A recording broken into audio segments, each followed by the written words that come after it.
Brothers and sisters of Africa, and all those around the world who still believe in truth, dignity, and sovereignty, listen carefully to what I am about to say. What happened in the heart of the Sahel is not about sugar, not about soft drinks, and not about a casual policy decision. What happened is a declaration of war not with guns and bombs, but with courage, with dignity, and with the refusal to be enslaved by taste, addiction, and corporate manipulation. Burkina Faso, Niger, and Mali have risen together, not with slogans but with action, banning 6 U.S. sodas that for decades symbolized the creeping grip of American cultural dominance on African soil. And the world asks, why sodas? Why drinks? Why something so small? Because sometimes the smallest things reveal the largest truths.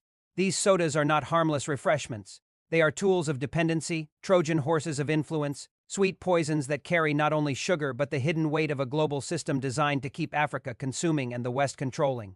Every bottle we bought was not just a drink, it was a message. A message that American corporations could invade our markets, dominate our diets, and profit while our people fell sick. A message that Africa was forever the customer, never the producer. A message that foreign taste mattered more than African tradition. But today, that message has been shattered. By banning these 6 sodas, the Sahel Alliance has done more than remove a product from shelves. They have torn down a symbol of cultural submission and replaced it with the spirit of sovereignty. Make no mistake, the West is shaken. The same media that mocked this decision, the same corporations that pretend to smile in public, are trembling in private. Because they know this truth. If Africa can say no to their sodas, then Africa can say no to their oil companies, their banks, their military bases, and their exploitation. If Africa can build industries from its own soil, then Africa can break free from the centuries-long chains of economic slavery. This is why the world is watching. This is why the headlines are loud. Because the courage of 3 nations has planted a seed that will grow across the entire continent, and once it grows, there will be no stopping it. Brothers and sisters of Africa, children of our ancestral land, tonight the world is watching us. They are not watching because of war, they are not watching because of chaos, but because 3 proud nations, Burkina Faso, Niger, and Mali, have taken a decision so bold, so unexpected, and yet so deeply necessary that it has shaken the very foundation of American cultural dominance on our continent. We have banned 6 U.S. sodas from our markets, and though the uninformed may laugh, though the careless may say, it is only soda, we know this action is far more than the banning of fizzy drinks. It is the rejection of a poisoned ideology. It is the defiance of cultural colonization. It is the rise of a new African consciousness that says no more. For too long, America has not only exported its guns, its wars, and its sanctions, but also its sugar-filled bottles, its chemically engineered liquids, its marketing campaigns that aim to seduce the young African mind. These sodas, sparkling in their bright colors, are not just beverages. They are carriers of influence.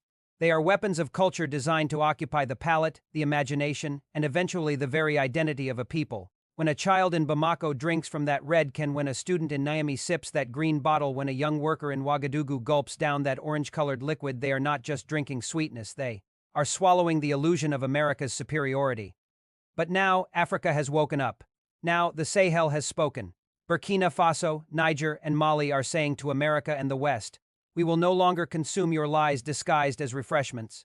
This decision, though small in the eyes of the untrained observer, is monumental in symbolism. It is the drawing of a line. It is proof that Africa will choose for itself. If we can reject your sodas, then we can reject your mining contracts. If we can remove your drinks from our shops, we can remove your bases from our soil. If we can say no to your sugar, we can say no to your exploitation.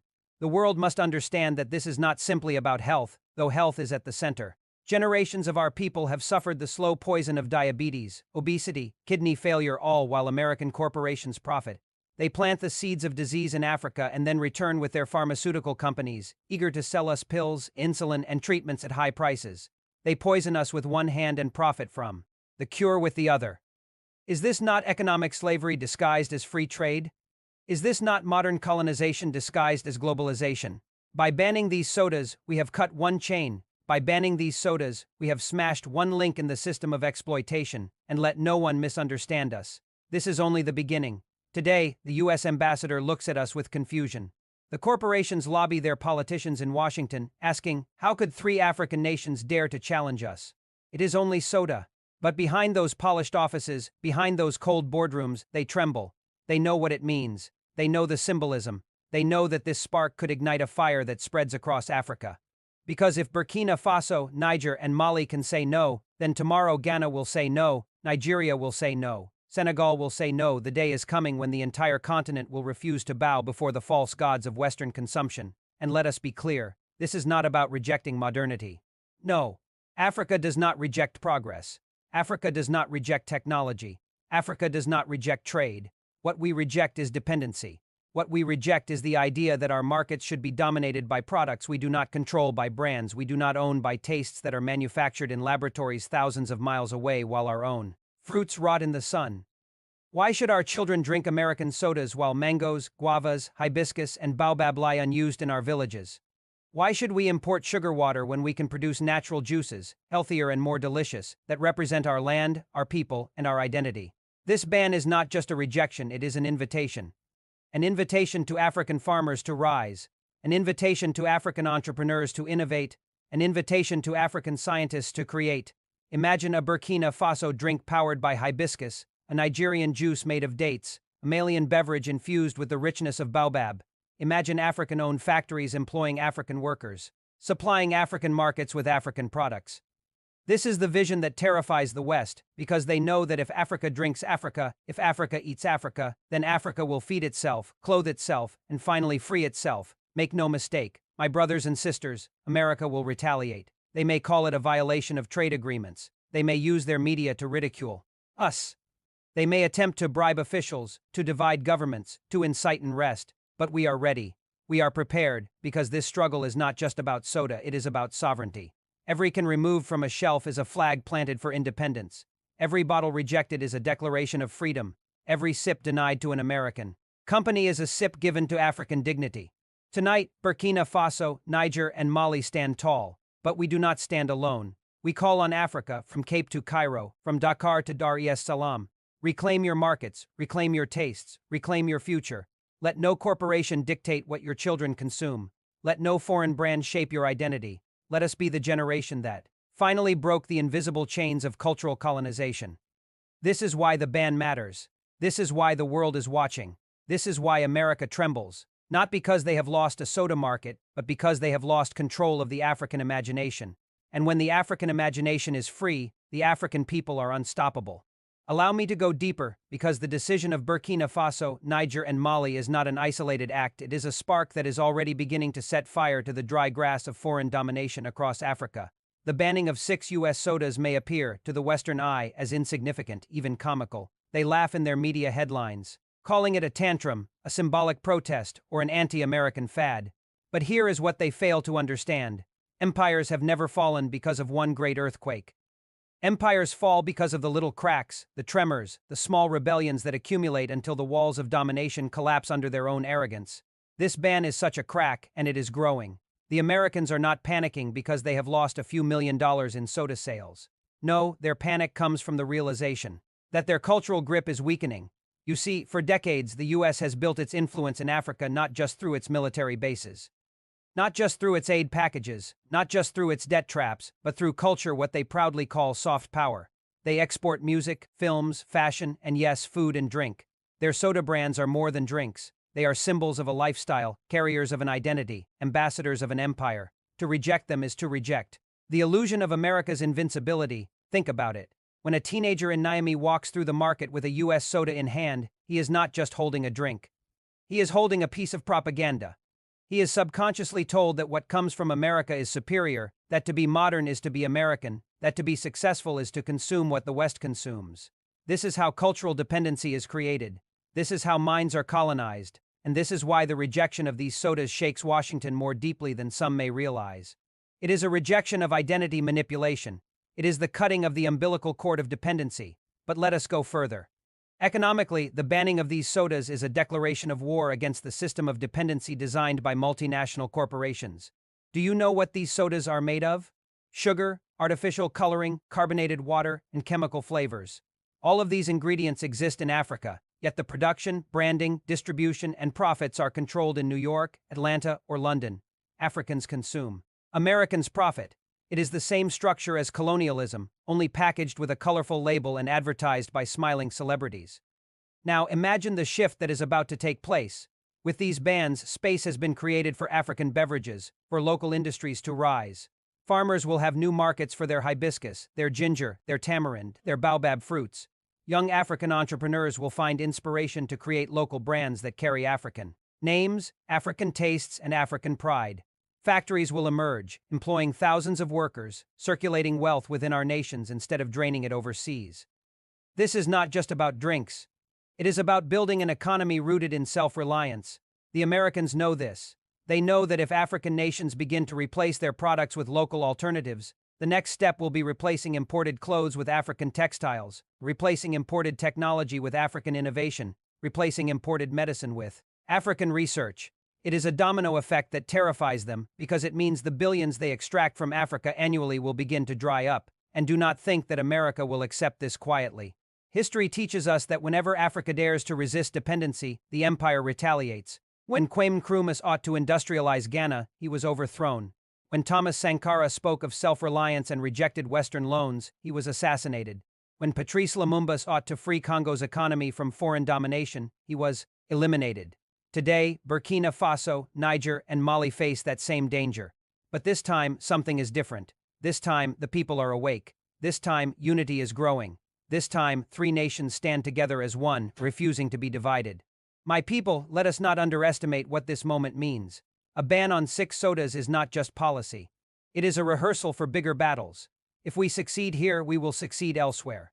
Today it is soda, tomorrow it will be oil, uranium, gold, and lithium. Today it is rejecting sugar water. Tomorrow it will be rejecting unfair trade agreements, IMF debt, and foreign military bases.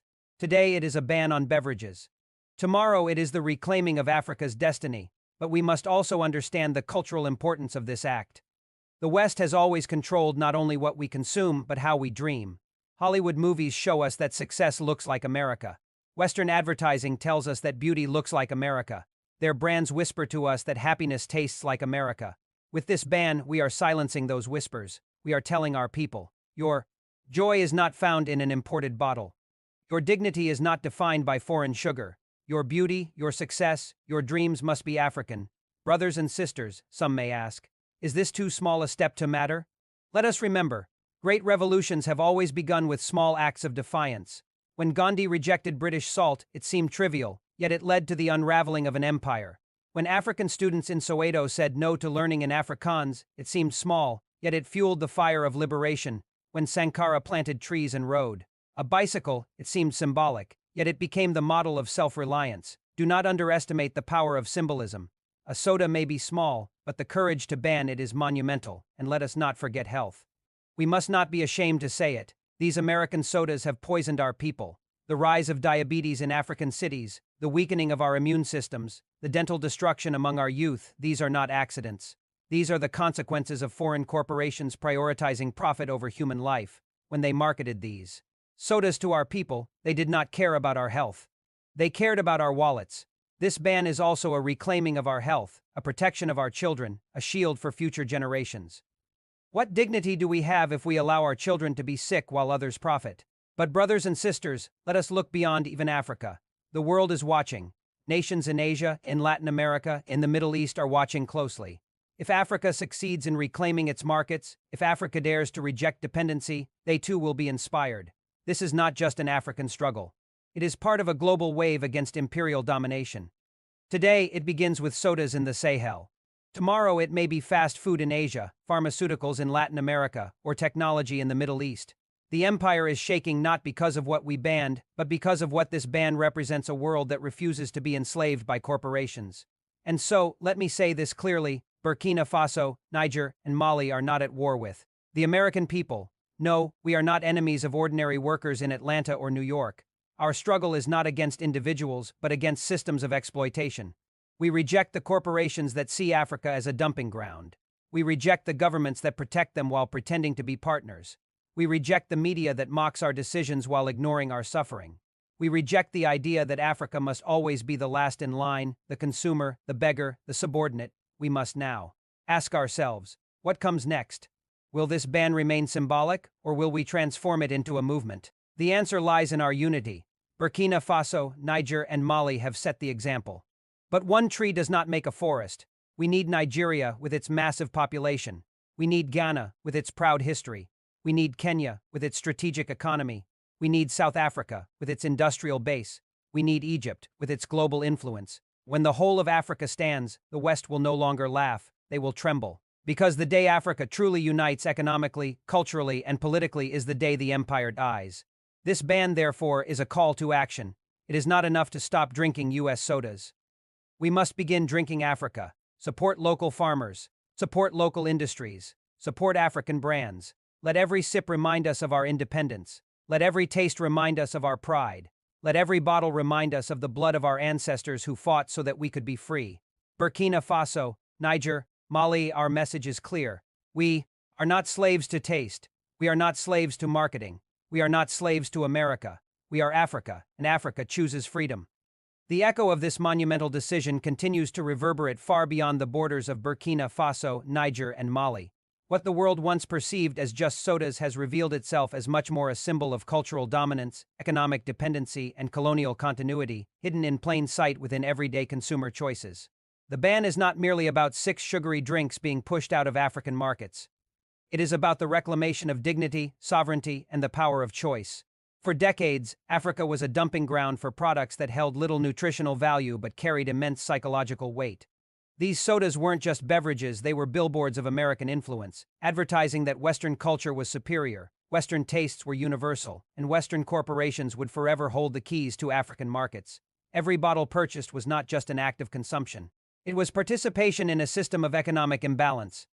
These companies extracted billions in profits, while the health systems of African nations carried the burden of diabetes, obesity, and hypertension, silent epidemics that were byproducts of foreign exploitation. When the leaders of Burkina Faso, Niger, and Mali announced the ban, Western news outlets reacted with shock, sarcasm, and even ridicule. What difference does banning sodas make? They sneered. Yet beneath the mocking headlines was a deep unease, because this act, seemingly small, carried implications far greater than its surface suggested.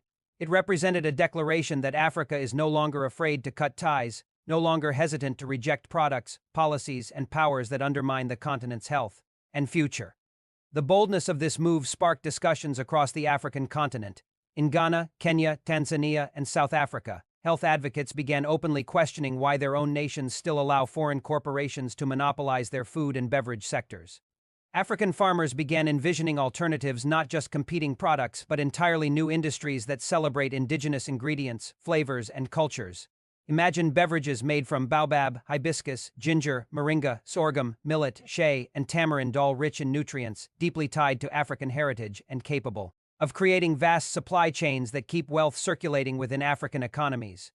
The decision by Burkina Faso, Niger, and Mali was also deeply strategic. It exposed how African markets had been intentionally flooded with cheap, addictive imports that eroded local innovation. By banning these sodas, the 3 nations opened the door for African entrepreneurs, farmers, and cooperatives to build beverage empires rooted in African identity. Already, cooperatives in Ouagadougou are experimenting with baobab and millet-based drinks. In Bamako, small enterprises are reviving traditional ginger brews with modern bottling techniques. In Niamey, sorghum and hibiscus-based beverages are gaining traction as healthy alternatives. What once seemed impossible, challenging the dominance of multinational corporations, is now reality. But the move was not only economic, it was political, it was cultural, and it was revolutionary, because these nations sent a message to Washington, Paris, and the corporate boardrooms of Atlanta and New York. Africa is not a laboratory for profit-driven experiments, nor a playground for exploitative industries. The youth of Africa, the most dynamic and vibrant generation on Earth, deserve more than imported sugar water. They deserve industries that are rooted in their soil, reflective of their traditions, and responsive to their health and well-being. Of course, the U.S. government and its corporate allies have already begun pressuring the Sahel Alliance. Lobbyists are scrambling, threatening sanctions, and whispering about trade repercussions. But the leaders of Burkina Faso, Niger, and Mali remain unshaken, because they understand that once a people reclaim their right to choose, no external pressure can reverse that awakening, and the people have spoken. This soda ban has become a metaphor for something far larger. If Africa can reject Western soft drinks, then Africa can reject Western control of its mining sectors. If Africa can say no to imported sugar, then Africa can say no to imported policies that strip its resources. If Africa can build its own beverage industries, then Africa can build its own financial systems, defense structures, and technological revolutions. What began with 6 sodas has become a rallying cry for total independence. Brothers and sisters, this is why the West trembles, because they know that symbols grow into movements and movements grow into revolutions. Just as salt sparked revolutions in India and bread ignited uprisings in Europe, so too can soda become the unexpected spark that fuels Africa's great awakening. Now let us look toward the future. Imagine a continent where every product consumed tells a story of African soil, African farmers, and African resilience. Imagine children growing up not idolizing foreign brands but celebrating local ones that reflect their heritage.